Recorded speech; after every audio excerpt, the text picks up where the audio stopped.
Now, you're the expert when it comes to the numbers. What does this all mean?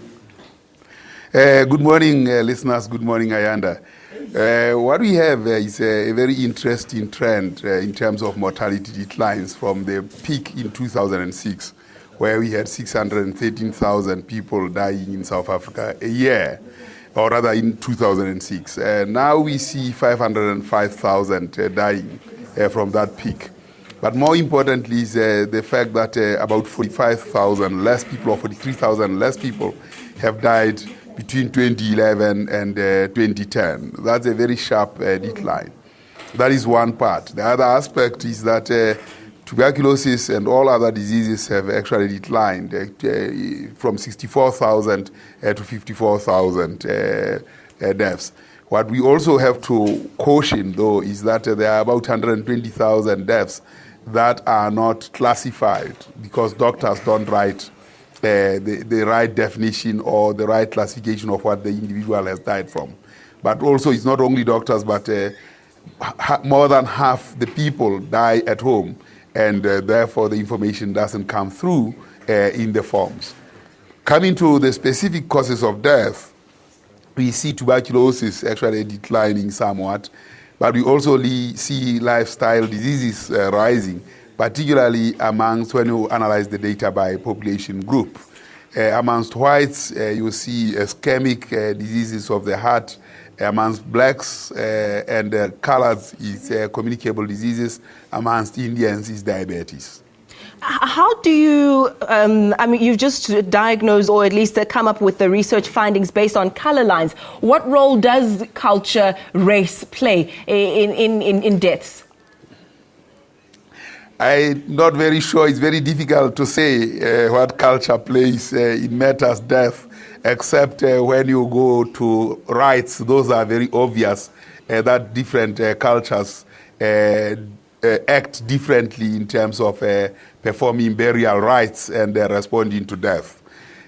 All cultures, of course, see death as a loss, but how they then express their loss manifests itself differently. I think what we could look at more specifically is what are the class differences. However, we are not having class variables, and therefore some of the things that we have to use are race as a proxy for class. The poorer people have more communicable diseases, whereas the more richer echelons of our society are in non-communicable diseases. That's, I think, the crude analysis that one can do. There is also an important aspect to this, which is that we are reporting at lower levels of geography. For instance, we can compare the metro of Tshwane with the metro of Cape Town. And there you can see, among the non-natural causes of death, a manifestation of deaths that occurs amongst the young. And there you can see the gangsterism that occurs in Western Cape, or in Cape Town in particular, the Cape Flats, showing itself compared to what happens in Tshwane, where the youth are not as exposed to non-natural causes. Now, one would assume that because this is a fairly qualitative or quantitative research study, you go there, you know how many people have died because you visit the mortuary, etc. One would assume it's fairly straightforward, but perhaps could you talk to us about how the statistics are compiled? Well, death itself is a very painful thing, so it's not as straightforward. But getting to how the statistics are compiled, first, people must be recorded to have been born, to know that they have died. If they have not been recorded as born, very difficult to know about them having died. Fortunately, in South Africa, we have a very comprehensive birth record. And then when the individuals die, then they get removed from the population register because they have died. Then, of course, dying is one thing, but dying of what is another. Because it is to save the ones who are alive. In order to do so, you need to know what kills the dead.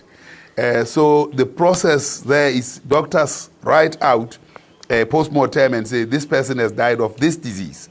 And then, as I say, uses a coding schema called the causes of death, CD10, which is a World Health Organization standard, and classifies the deaths. I've also said that about 120 or 27% of all deaths are not identifiable. So that group is called other. So indeed, there is a whole range of number of people whose cause of death is unknown to us.